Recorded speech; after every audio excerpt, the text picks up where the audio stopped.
ओम शांति। 2 जुलाई 2024 के ईश्वरीय महावाक्य हैं। आज की मधुर मुरली का सार। मीठे मीठे प्यारे प्यारे ज्ञान सागर बाप ने कहा, मीठे बच्चे, तुम यहाँ याद में रहकर पाप दग्ध करने के लिए आए हो, इसलिए बुद्धि योग निष्फल ना जाए, इस बात का पूरा ध्यान रखना है। प्रश्न, कौन सा सूक्ष्म विकार भी अंत में मुसीबत खड़ी कर देता है? उत्तर, अगर सूक्ष्म में भी हवच लालच का विकार है, कोई चीज हवच के कारण इकट्ठी करके अपने पास जमा करके रख दी तो वही अंत में मुसीबत के रूप में याद आती है। इसलिए बाबा कहते, बच्चे अपने पास कुछ भी ना रखो।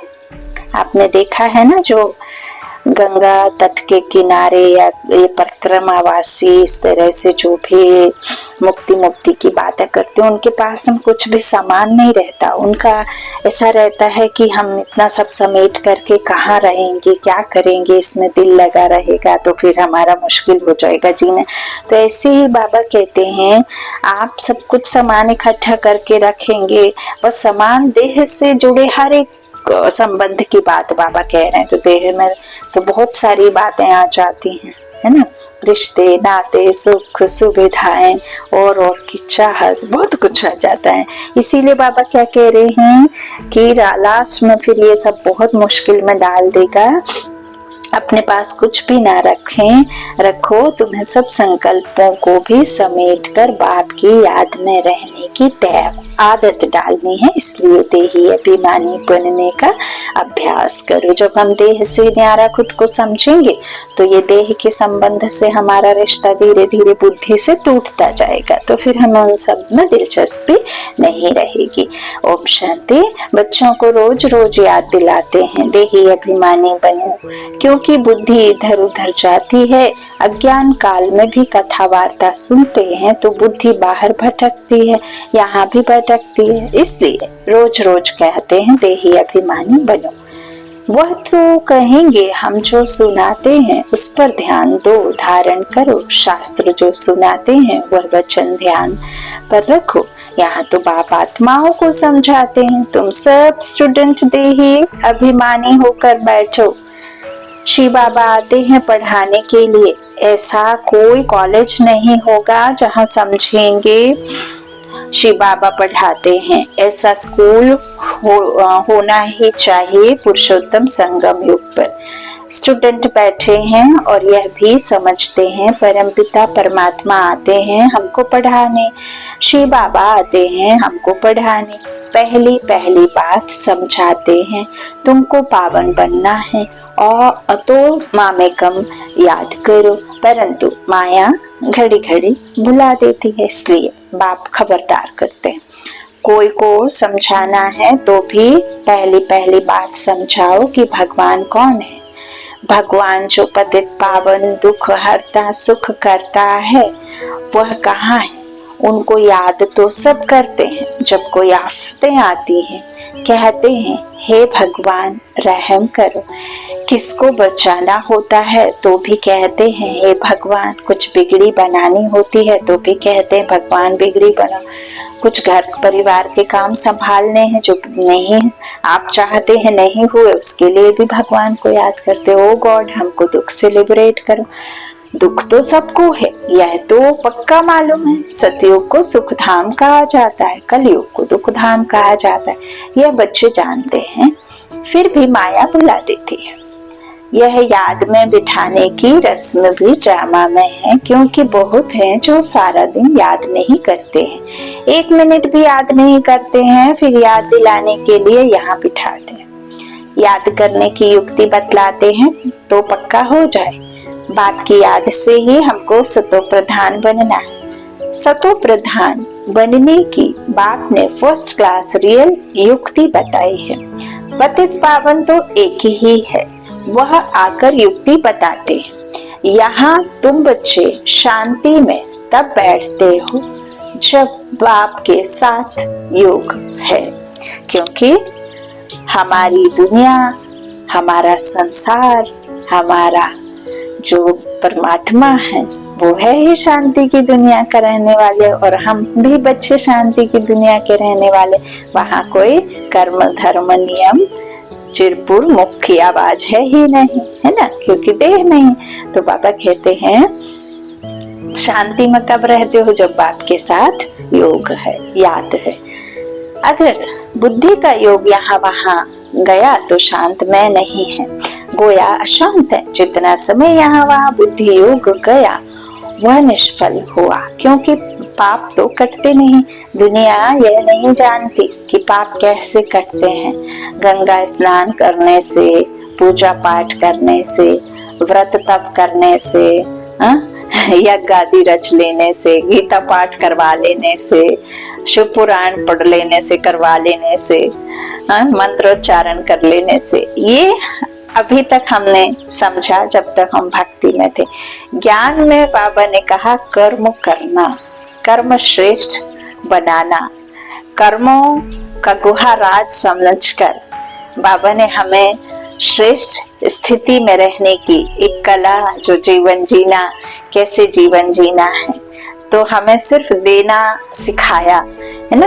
असल में क्या है कर्म, वो बाबा ने हमें अपने आत्मा के और सही रीति हमें जो बताया कि असल में तुम कौन थे, कैसे हो गए। तो ये सब बाबा कहते हैं कि वो जो किया अभी तक वो कर्म नहीं है ना। तो अभी बाबा कहते हैं पाप तो उन सब से कटते नहीं है, दुनिया यह नहीं जानती कि पाप कैसे कटते। तो यह बड़ी महीन बातें हैं। बाप ने कहा है मेरी याद में बैठो, तो जब तक याद की तार जुटी हुई है उतना समय सफलता है। जरा भी बुद्धि इधर उधर गई तो वह टाइम वेस्ट हुआ, निष्फल हुआ। बाप का डायरेक्शन है ना कि बच्चे मुझे याद करो। अगर याद नहीं किया तो निष्फल हुआ। इससे क्या होगा, तुम जल्दी सतो प्रधान में ही बनेंगे, फिर तो आदत पड़ जाएगी। यह होता रहेगा। आत्मा इस जन्म के पाप तो जानती है। भल कोई कहते हैं हमको याद नहीं, परंतु बाबा कहते हैं 3-4 वर्ष से लेकर सब बातें याद रहती हैं अंतिम जन्म की और पिछले जो भी जन्म हैं। अगर आपके जीवन में बहुत अधिक कष्ट हैं, दुख हैं, परेशानियां हैं, तो वो आपके पुराने किए विकर्मों की ही सजा आपके आसपास साथ साथ हिसाब किताब चल रहा है। तो आप समझ सकते हैं, अंदाज लगा सकते हैं कि आपके जीवन में आपने पिछले जन्मों में किसके साथ क्या हिसाब किताब बाकी रह गए हैं। रिश्तों के साथ, 5 तत्वों के साथ। 5 तत्वों से यदि हिसाब किताब है तो शारीरिक रोग घेरते हैं, क्योंकि हमारी जो शरीर है, प्रकृति है ना, वो 5 तत्वों से बनी हुई है। ये बहुत गुहा और सूक्ष्म बातें बाबा ने मुरलियों में समझाई हैं। तो बाबा कहते हैं इस अंतिम जन्म में भी, जो अभी आपका जन्म है उसमें भी 3-4 वर्ष की आयु से लेकर सब बातें याद रहती हैं। शुरू में इतने पाप नहीं होते जितने बाद में होते हैं। दिन प्रतिदिन क्रिमिनल आई होती जाती है। त्रेता में तो 2 कला कम होती है। चंद्रमा की 2 कला कितने में कम होती है, धीरे धीरे कम होती जाती है। फिर 16 कला संपूर्ण भी चंद्रमा को कहा जाता है, सूर्य को नहीं कहते हैं। तो चंद्रमा की है 1 मास की बात, यह फिर है कल्प की बात। दिन प्रतिदिन नीचे उतरते जाते हैं, फिर याद की यात्रा से ऊपर चढ़ सकते हैं। फिर तो दरकार नहीं जो हम याद करें और ऊपर चढ़े, क्योंकि वहां बाबा हमें इतना सब कुछ दे करके जाते हैं। तो सतयुग के बाद फिर उतरना है। सतयुग में भी याद करें तो नीचे उतरे ही नहीं, ड्रामा अनुसार उतरना ही है। तो याद है ही नहीं करते हैं, उतरना भी जरूर है। फिर याद करने का उपाय बाप ही बतलाते हैं। देखो कितना गुहाराज है, ड्रामा बाबा नहीं बदल सकता। अब सतयुग में बाबा कहते याद करें तो फिर दुखी क्यों, उतरे ही क्यों, लेकिन ड्रामा अनुसार उतरना ही है ना। तो याद कैसे करेंगे। तो फिर बाबा याद करने का, चढ़ने के लिए उपाय भी बताते हैं, क्योंकि ऊपर जाना है। संगम पर ही आकर बाप सिखलाते हैं कि अब चढ़ती कला शुरू होती है। हमको फिर अपने सुख धाम में जाना है। बाप कहते हैं अब सुख धाम में जाना है तो मुझे याद करो। यह याद से तुम्हारी आत्मा सतो प्रधान बन जाएगी। देखो सीढ़ी भी अभी लिफ्ट चल गई, तो बाबा हमें देखो लिफ्ट दे रहे हैं, है ना। पूरा हम 84 जन्म लेकर के नीचे उतरे, लेकिन बाबा ने हमें सिर्फ संगम पर लिफ्ट चढ़ा दी। इतने जल्दी हमें श्रेष्ठ युक्ति दिखाकर स्वर्ग का रास्ता, स्वर्ग का जाने का सब कुछ हमें समझाया। लेकिन सीढ़ी उतरते समय ऐसा नहीं है कि पहली सीढ़ी उतरते ही हम लास्ट पे पहुंच जाएं, है ना। तो ऐसे धीरे धीरे सीढ़ी उतरते हैं। चढ़ना भल बाबा हमें इस देखो टेक्निक की दुनिया है, टेक्निकल दुनिया है, तो इसमें बाबा ने हमें लिफ्ट चढ़ा दी। बहुत समझने की बातें हैं, बहुत अच्छे अच्छे बाबा के महावाक्य हैं। तो बाबा कहते हैं तुम्हारी आत्मा सत्व प्रधान मेरी याद से बन जाएगी, तुम दुनिया से निराले हो। बैकुंठ दुनिया से बिल्कुल न्यारा है। बैकुंठ था, अब नहीं है। कल्प की आयु लंबी कर देने से कारण भूल गए हैं। अभी तुम बच्चों को तो बैकुंठ बहुत नजदीक दिखाई देता है, बाकी थोड़ा टाइम है। याद की यात्रा में ही कमी है, इसलिए समझते हैं अभी टाइम है। याद की यात्रा जितनी होनी चाहिए उतनी नहीं है। तुम पैगाम पहुंचाते हो ड्रामा के प्लान अनुसार, कोई को पैगाम नहीं देते हैं तो कोई सर्विस नहीं करते हैं। सारी दुनिया में पैगाम तो पहुंचाना है कि बाप कहते हैं मामे कम याद करो। गीता पढ़ने वाले जानते हैं एक ही गीता शास्त्र जिसमें यह महावाक्य है, परंतु उसमें श्री कृष्ण भगवान वाच लिख दिया है, इसलिए मूंझ गए। अब याद किसको करें? भल शिव की भक्ति करते हैं, परंतु यथार्थ ज्ञान नहीं तो श्रीमत पर चले। इस समय तुमको यथार्थ ज्ञान मिलती है, ईश्वरीय मत। इनके पहले भी मानव मत, इसके पहले क्या थी? मानव मत थी। अभी क्या है? ईश्वरीय मत। दोनों में रात दिन का फर्क है। मानव मत से हम नीचे उतरते हैं और ईश्वरीय मत से हम ऊपर चढ़ते हैं। एक से होता है दिन, एक से होती है रात, एक से दुख, एक से सुख। तो ईश्वरीय मत पर चले तो सुख की दुनिया में पहुंचे, और जब हम मनुष्य मत पर चले तो दुख अर्थात किसमें आ गए? रावण राज्य में, है ना। तो बाबा कहते अभी मानव मत कहती है ईश्वर सर्वव्यापी है। ईश्वर की मत कहती है नहीं। बाप कहते हैं मैं आया स्वर्ग की स्थापना करने, तो जरूरी है नर्क है। यहाँ 5 विकार सब में प्रवेश है। विकारी दुनिया है, तो तब तो मैं आता हूँ निर्विकारी बनाने के लिए। जो ईश्वर के बच्चे बने उनके पास विकार तो हो नहीं सकते। रावण का चित्र 10 शीश वाला दिखाते हैं, कभी कोई कह ना सके कि रावण की सृष्टि निर्विकारी है। तुम जानते हो अभी रावण राज्य है। सभी में 5 विकार हैं। नर में नारी में 10 हो गए, नर के 5 नारी के 5, तो फिर 10 दिखाए, शीश दिखाए हैं, लेकिन विकार दिखा ना सके। इसीलिए बाबा कहते फिर उसको ऐसे चित्रों में अपनी मत के अनुसार डाल दिया। रावण कोई दिखने की चीज नहीं है, कोई 10 शीश वाला होता नहीं इंसान। ये सब बाबा बैठ समझाते हैं। सतयुग में है राम राज, कोई भी विकार नहीं। इस समय मनुष्य कितने दुखी हैं, शरीर को कितने दुख लगते हैं। यह है दुख धाम। दुख धाम में तो शारीरिक दुख भी नहीं होते हैं। यहाँ तो कितनी हॉस्पिटल्स भरी हुई हैं। आज से 20-30 साल पहले तो हॉस्पिटल क्या एक के दुख के वो हमारे आसपास डॉक्टर होते थे जो सिर्फ एक इंजेक्शन लगाना जानते थे, ज्यादा कुछ नहीं होता था, है ना। 1-2 दवाइयां रखी होती थी क्योंकि उस समय बीमारी थी ही नहीं। अभी देखो जितना विकार बढ़ता गया, जितना आत्मा में कचरा भरता गया, स्वार्थ का, द्वेष का, घृणा का, काम का, क्रोध का, लोभ का, मोह का, तो काम वासना में तो सबसे ज्यादा शरीर की क्षति हुई। अब देखो शरीर में कैसे कैसे थेगड़े लग रहे हैं, जैसे एक रजाई फटने पर अलग अलग लगा देते ना चकते, ऐसे ही शरीर पर पड़ रहे। तो ये सब विकारों से हुआ है। तो बाबा कहते हैं यहाँ तो कितने हॉस्पिटल्स भरी हुई हैं, इनको स्वर्ग कहना भी बड़ी भूल है।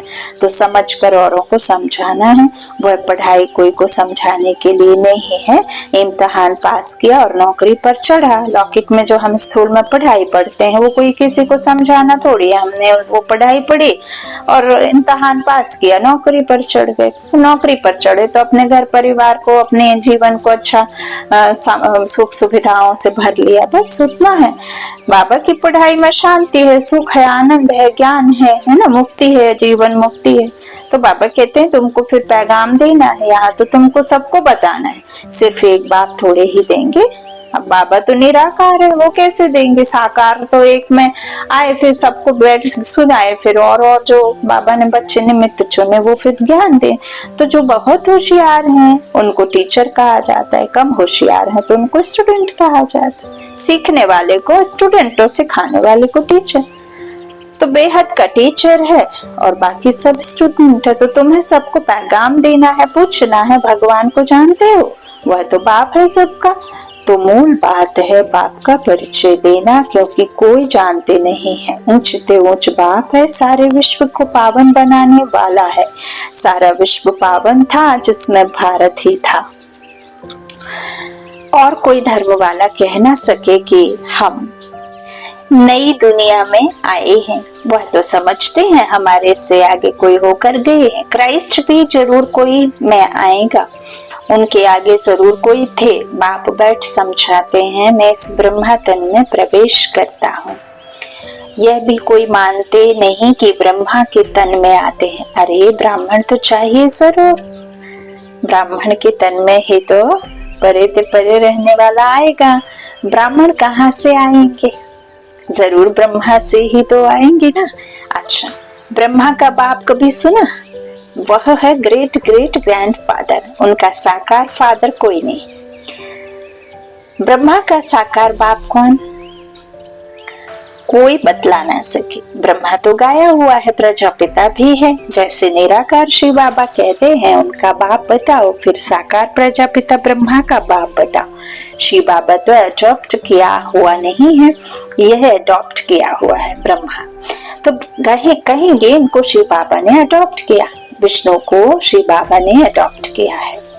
जैसे कोई गरीब के बच्चे को या किसी अनाथ आश्रम से कोई बड़ा आकर के अडॉप्ट कर लेता है, रजिस्ट्री के द्वारा अपने कोर्ट कचहरी के लीगली अडॉप्ट करता है, तो फिर सब कुछ उस बच्चे का हो जाता है ना, तो वो वारिस बच्चा बन जाता है। ऐसे ही अडॉप्ट किया शिव बाबा ने ब्रह्मा बाबा को। तो बाबा कहते हैं शिव बाबा तो अडॉप्ट किया हुआ नहीं है।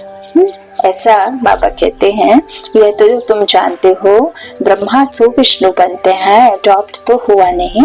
शंकर के लिए भी बताया है, उनका कोई पाठ है नहीं। ब्रह्मा सो विष्णु, विष्णु सो ब्रह्मा, यह 84 का चक्र है। शंकर फिर कहाँ से आया? उनकी रचना कहाँ है?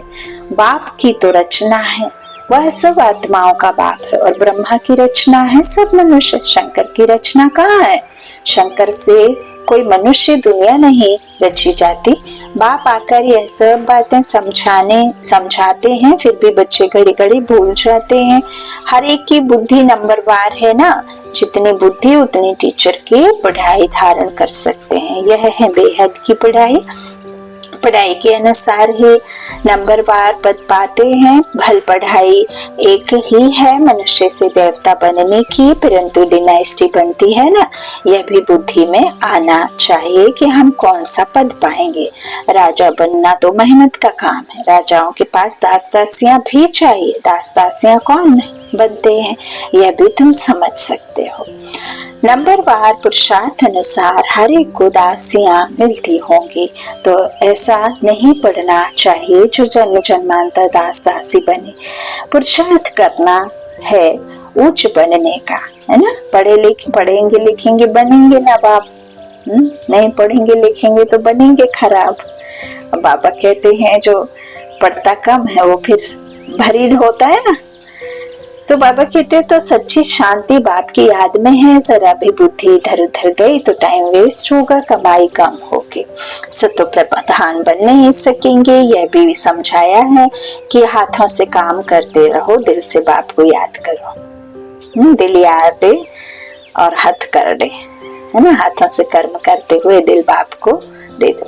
शरीर को तंदुरुस्त रखने के लिए घूमना फिरना यह भी भल करो, परंतु बुद्धि में बाप की याद रहे।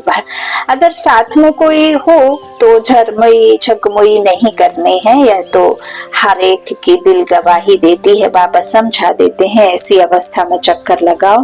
पादरी लोग जाते हैं एकांत शांत में, तुम लोग ज्ञान की बातें सारा समय तो नहीं करेंगे। फिर जबान को शांत में लाकर श्री बाबा की याद में रेस करनी चाहिए। जैसे खाने के समय बाबा कहते हैं याद में बैठकर खाओ, हर एक निवाले के साथ बाबा की याद हो। अपना चार्ट देखो, बाबा अपना तो बताते हैं कि हम भूल जाते हैं। कोशिश करता हूँ, बाबा को कहता हूँ बाबा हम पूरा समय याद में रहूंगा, आप हमारी खांसी बंद करो। ब्रह्मा बाबा ने एक बार कहा था बाबा से शुगर कम करो। अपने साथ जो मेहनत करता हूँ वह बताता हूँ, परंतु मैं खुद ही भूल जाता हूँ, तो खांसी कम कैसे होगी। जो बातें बाबा के साथ करता हूँ वह सच सुनाता हूँ। बाबा बच्चों को बता देते हैं, बच्चे बाप को नहीं सुनाते, लज्जा आती है। झाड़ू लगाओ, खाना बनाओ तो भी शिव बाबा की याद में बनाओ तो ताकत आएगी, बाबा तुमको शक्ति से भर देगा। तो यह भी युक्ति चाहिए, इसमें तुम्हारा ही कल्याण होगा। फिर तुम याद में बैठेंगे तो औरों को भी कशिश होगी। एक दो को कशिश तो होती है ना, जितना तुम जास्ती याद में रहेंगे उतना सन्नाटा अच्छा हो जाएगा। एक दो का प्रभाव ड्रामा अनुसार पड़ता है। यह याद की यात्रा तो बहुत कल्याणकारी है, इसमें झूठ बोलने की दरकार नहीं। सच्चे बाप के बच्चे हैं तो सच्चा होकर चलना है। सच्चाई सफाई बाप के साथ। बच्चों को तो सब कुछ मिलता है, विश्व की बादशाही मिलती है, तो फिर लोभ कर 10-20 साड़ियां आदि क्यों इकट्ठी करते हो। अगर बहुत चीजें इकट्ठी करते रहेंगे तो मरने समय भी याद आएंगे। देखो बाबा ने आज बिल्कुल क्लियर लिख दिया माताओं बहनों के लिए।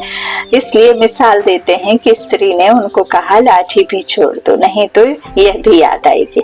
कुछ भी याद नहीं रहना चाहिए, नहीं तो अपने लिए ही मुसीबत लाते हैं। झूठ बोलने से 100 गुना पाप चढ़ जाता है। शिव बाबा का भंडारा सदैव भरा रहता है। जास्ती रखने की भी दरकार क्या है ना, पेट को क्या चाहिए।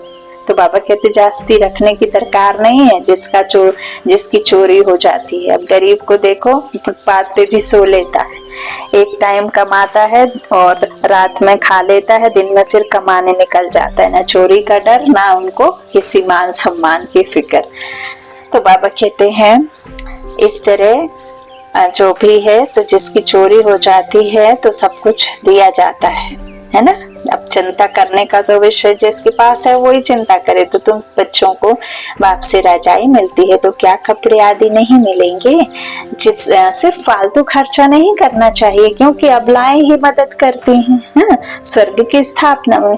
उनके पैसे ऐसे बर्बाद भी नहीं करने चाहिए। वह तुम्हारी परवरिश करती हैं तो तुम्हारा काम है उन्हों की परवरिश करना, नहीं तो 100 गुना पाप सिर पर चढ़ता है। ये बाबा ने अपने सम्मुख बैठे बच्चों को, समर्पित बच्चों के लिए लिखा है कि जो आपकी भंडारी में डाल रहे हैं वो कोई लखपति करोड़पति जो स्थूल धन जिनके पास अति है वो तो नहीं दे रहे, वो तो भगवान को समझेंगे ही नहीं, क्योंकि वो तो यही स्वर्ग समझते हैं। धन में ही परमात्मा है ना, पैसा परमात्मा है। तो बाबा क्या कह रहे हैं, आपके पास में जो आपकी पालना के लिए निमित्त बन दे रहे हैं वो अबलाएं हैं, गरीब हैं, तो उनके धन को बर्बाद नहीं करना है। मुराद ऐसे नहीं कि बर्बाद करो, जितना जरूरत है उतना तो चाहिए और करना चाहिए, लेकिन बाबा कहते फिर ऐसे नहीं कि बर्बाद करो, है ना।